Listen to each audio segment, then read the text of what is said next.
अनुसुईया जी बिल्कुल आनंदित हो गई है। पालने के अंदर 3-3 देवता, वो भी 6-6 महीने के। और कितना अच्छा भाव है, आप लोग आते हो ना, झरमरियारी टोपी सिलई दूं रंग रजवारो कुर्तो जी, झरमरियारी टोपी सिलई दूं रंग रजवारो कुर्तो जी, ने मारा मन में ऐसी आवे अपने हाथ पे रही दूं जी।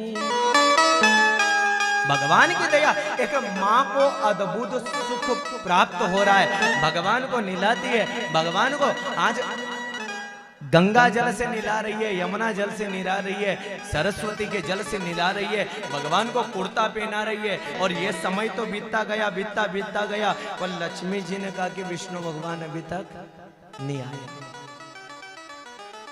ब्रह्मा ने विचार किया कि अभी तक ब्रह्मा जी क्यों नहीं आए, परीक्षा लेने के लिए गए। नारद जी से ही पूछना चाहिए। और नारद जी को तीनों देवियों ने बुलाया, बोले हमारे पति अभी तक नहीं आए। तो नारद जी ने कहा कि अब गए तो थे, पर अब आने की कोई गारंटी खत्म हो गई है। तुम्हारे पति आए तो आए, नहीं भी आए, और हो सकता है कि वास्तव में तुमको अब तीनों को ही, एक को कैलाशपुरी में रहना है, एक को ब्रह्मपुरी में रहना है, और वैकुंठपुरी में रहना है। तो तुम्हारे पति अब आने वाले भी नहीं है। बस इतनी बड़ी बात की कि लक्ष्मी की आंख में से गलती तो हो गई।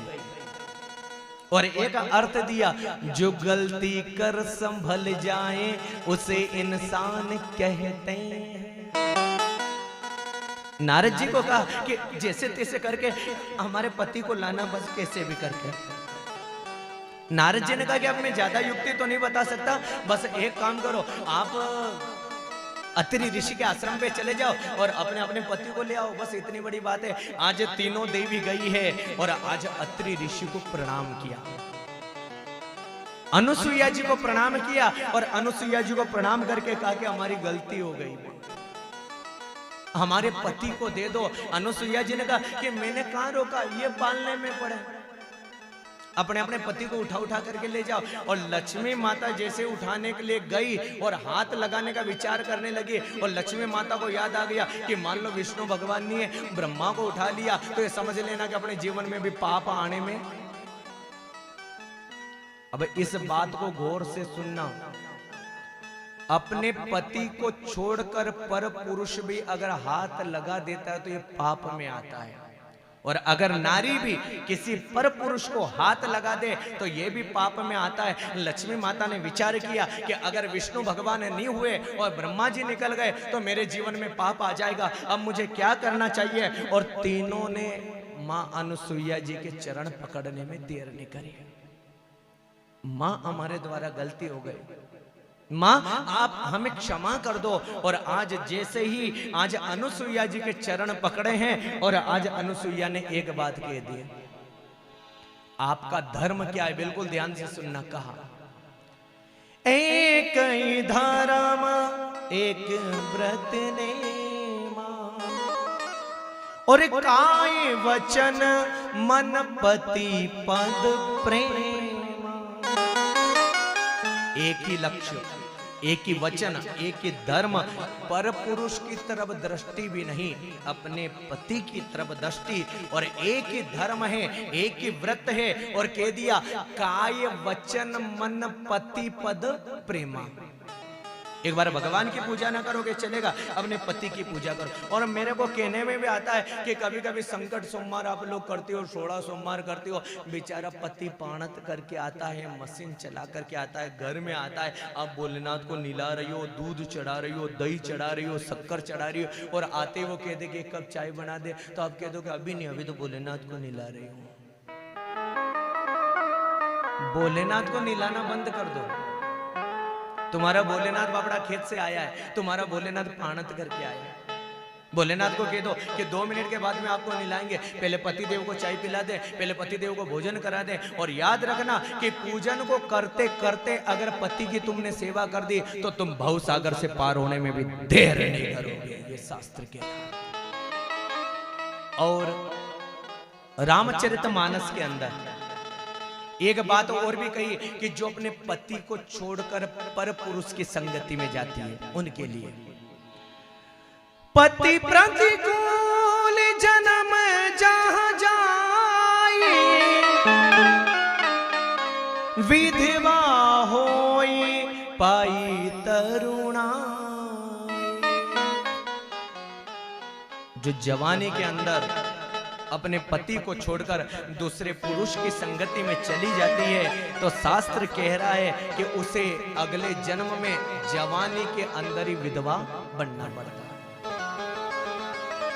अनुसुईया से कहा कि हमारे पति को दे दो, और आज अनुसुईया ने कहा कि मेरे को क्या करना, एक एक बालक को लिया, भगवान से प्रार्थना करी प्रभु आप प्रकट हो जा, और आज तीनों देवताओं ने प्रकट होने में देर नहीं करी। जय जयकारा करें, बोलो वृंदावन बिहारी लाल। ब्रह्माणी जब ब्रह्मा को लेकर के चली, लक्ष्मी जब भगवान को लेकर के चली, शंकर भगवान को, आज सती माता जब लेकर के चली तो अनुसुईया जी की आंख में से, क्योंकि इतने दिन सेवा करी, पालने में सुलाया, गंगा जल से निलाया, 56 प्रकार का नैवेद्य खिलाया, और आज मां से बिछड़ करके जब भगवान जाने लगे ना तो अनुसुईया जी आज रोने लगी है। अत्रि ऋषि समझाने लगे कि अपने कोई साधन था नहीं, अपने कोई पुत्र नहीं थे, तो तेरे को रोने की जरूरत नहीं है। पर अनुसुईया ने कहा कि आप क्या समझोगे कि मां मां होती है। अनाथ आश्रम से भी कोई बेटा आ जाए, और अगर 1 महीने रह ले, 2 महीने ले ले, 3 महीने रह ले, और अनाथ आश्रम के बेटे को कोई लेने वाला आ जाए तो उस माँ के जीवन में इतना बड़ा परिवर्तन आ जाता है कि रोटी खाना भी वो बंद कर देती है। अनुसुईया जी जब रोने लगी तो ब्रह्मा को रोना आ गया, विष्णु को रोना आ गया, शंकर भगवान को रोना आ गया। तो ब्रह्मा ने अपने हृदय से एक बेटा निकाला और उस बेटे का नाम रखा सोम। आज अपनी मां अनुसुईया को देने में देर नहीं करी। विष्णु भगवान ने भी अपने अंश से एक बेटा निकाला और उस बेटे का नाम हुआ दत्तात्रेय। ये मां को देने में देर नहीं करी। शंकर भगवान ने कहा कि मेरे को भी देना पड़ेगा, और शंकर भगवान ने अनुसुईया को प्रणाम किया और एक बेटा निकाला हृदय से, उसका नाम हुआ दुर्वासा, और दुर्वासा को देकर चले जाते हैं। तीनों भगवान आज माता अनुसुईया को प्रणाम करते हैं और यहां से चले जाते हैं। सुखदेव जी महाराज आगे कथा में कहते हैं कि देखो, ब्रह्मा का पुत्र दक्ष, और दक्ष का विवाह हुआ प्रसूति के साथ में, 16 संतानों का जन्म हुआ। इसने 13 कन्याओं का विवाह धर्म के साथ में कर दिया, एक अग्नि के साथ में कर दिया, एक पितरों के साथ में कर दिया, और एक बेटी थी जिसका नाम सती। क्या नाम था? सती। सती माता का विवाह इसने शंकर भगवान के साथ में कर दिया दक्ष ने। और जैसे ही दक्ष ने शंकर भगवान के साथ में अपनी बेटी का विवाह किया, और देखो दक्ष का एक नियम था कि जब राज सिंहासन पर बैठा रहता, जब सिंहासन पर बैठता, जितने भी कोई लोग आते दक्ष को प्रणाम करते थे। और आज भी लोगों की आदत है, अपन गांव में चलते हैं ना, राम राम राम राम राम राम करो, और अगर एक दिन राम राम नहीं करोगे ना तो चौपाटी पे बैठने वाले लोग यूं कह देंगे कि थोड़ा बहुत पैसा ही है। तो पहले तो रोज राम राम करता था, पर अभी कहीं नहीं था उनका कने साहब, बिल्कुल इधर ही खड़िया छाप था ने, मांगता रहता था ने, जो भी था। पर आज भगवान ने रुपया पैसा दे दिया तो राम राम करना भी बंद हो गया। पर आप लोगों से मैं निवेदन कर रहा हूं कि रोजाना वो राम राम कर रहा था तो एक बार आप भी तो राम राम। जरूरी थोड़ी कि कोई व्यक्ति तुमसे राम राम करे, आप भी तो राम राम करने के अधिकारी हैं। एक बार आप भी राम राम करो। ये सिंहासन पर बैठता था दक्ष, और जो कोई आता वो प्रणाम करता था। और प्रणाम करने का अधिकार क्या? क्योंकि इसको अधिकार मिल गया, देवताओं ने इसे प्रजापतियों का राजा बना दिया, और राजा बनकर बैठा जरूर है, पर इसके मन में आता कि कोई भी प्रजा आए मेरे को प्रणाम कर। और रामचरितमानस में चौपाई का गान हम लोग करें, बड़ा सुंदर प्रसंग कहा। बड़े अधिकार दक्ष जब पावा, बड़े अधिकार दक्ष जब पावा, अति अभिमान हृदय तब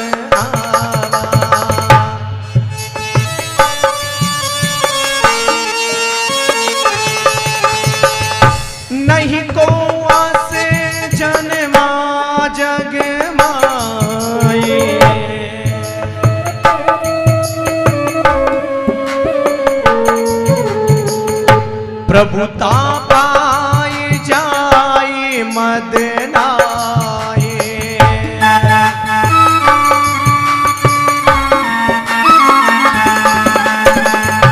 बड़े अधिकारी दाच जब पावा,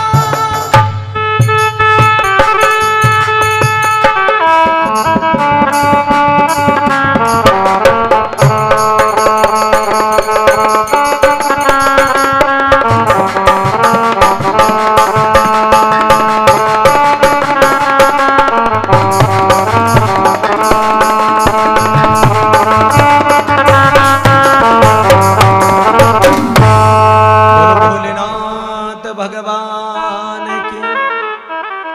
देखो इस चौपाई को ध्यान से सुनना। बड़ अधिकार दक्ष जब पावा और अति अभिमान हृदय तब आवा। एक मंजिल अगर घर रहता है तो अपन भगवान से कहते हैं कि एक मंजिल और दे दो, भगवान ने एक मंजिल और दे दिया। फिर भगवान से मांगा कि एक मंजिल और दे दो, तो भगवान ने एक मंजिल और दे दिया। तो देखो जब पहले अपने घर में कोई आता था तो अपन नीचे आकर के बात करते थे, और जब भगवान ने मंजिल दे दी ना तो छत पे चढ़ के बात करते हैं। देखो अंदाजा लगाओ कि मंजिल देने वाला भी भगवान है, मोटरसाइकिल देने वाला भी भगवान है, कार को देने वाला भी भगवान है, मारुति को देने वाला भी भगवान है। और याद रखना जो देना जानता है वो लेना भी जानता है। और जिनको पैसा आ जाता है, जिनको धन आ जाता है, जिनके जीवन में दौलत आ जाता है, इस धन को कोई कोई पचाता है। जब धन आता है ना तो अहंकार आ जाता है, जब धन ज्यादा आता है ना तो अभिमान आ जाता है। और आज दक्ष के साथ में यही हुआ कि सिंहासन पर बैठता तो सभी को यही कहता कि जब मैं आता हूं तो सभी लोग मेरे को प्रणाम करो। सब लोग प्रणाम करते हैं। पर एक समय की घटना है कि जब दक्ष आया तो सब लोग खड़े हो गए। एक तो शंकर खड़ा नहीं हुआ और दूसरे ब्रह्मा जी खड़े नहीं हुए।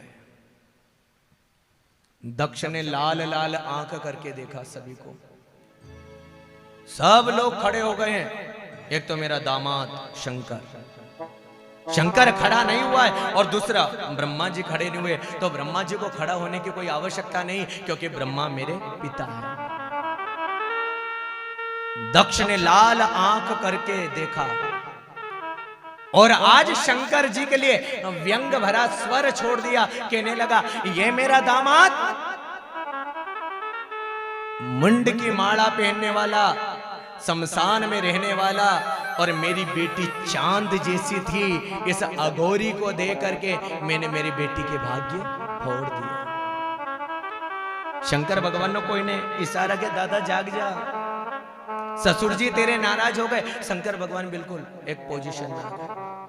कहने लगा ये मसान में रहने वाला, मुर्दे की बबूती को धारण करने वाला। शंकर भगवान सुनते जा रहे हैं। और शंकर भगवान ने कहा कि दादा बस खड़ा ही नहीं हुआ हूं, बस और क्या नहीं किया मैंने। ये लोगों को मैं आप कहना चाहता हूं कि जो लोग राम राम राम राम राम राम करते हैं, रोजाना करते हैं, एक दिन नहीं करे तो एक दिन तुम राम राम कर लो। शंकर भगवान को दक्ष न जाने क्या क्या बोलने लगा। ये नर मुंडों की माला पहनने वाला, मसान में रहने वाला, बबूती को धारण करने वाला, शंकर भगवान कुछ नहीं बोल रहे। शंकर भगवान ने दुनिया को ज्ञान दिया कि जहां पर लड़ाइयां होती है, एक जना चुपचाप रहेगा तो आगे लड़ाई नहीं। पर आज के जमाने में देखा कि सासू अगर बहू को बोलती है तो बहू सासू को बोल देती है, बेटा पिता को बोलता है तो पिता भी बेटे को कुछ बोल देता है। याद रखना जहां पर चुपचाप होकर रहोगे तो लड़ाई आगे नहीं बढ़ेगी। दक्ष न जाने क्या क्या क्या क्या बोलता रहा। शंकर भगवान ने आंख बंद कर ली और मेरे विष्णु भगवान को याद करने लगे। हे विष्णु भगवान, ये मेरा पिता ससुर मेरे को न जाने क्या क्या बोल रहा है। नर मुंडों की माला पहनने वाला, बभूति को धारण करने वाला, शमशान में रहने वाला। शंकर भगवान बिल्कुल चुपचाप सुन, पर पास में बैठा था नंदी। शंकर भगवान कुछ नहीं बोले, पर आज नंदी को क्रोध आ गया। और नंदी को क्रोध आता है, अंदाजा लगा लो। आप बोले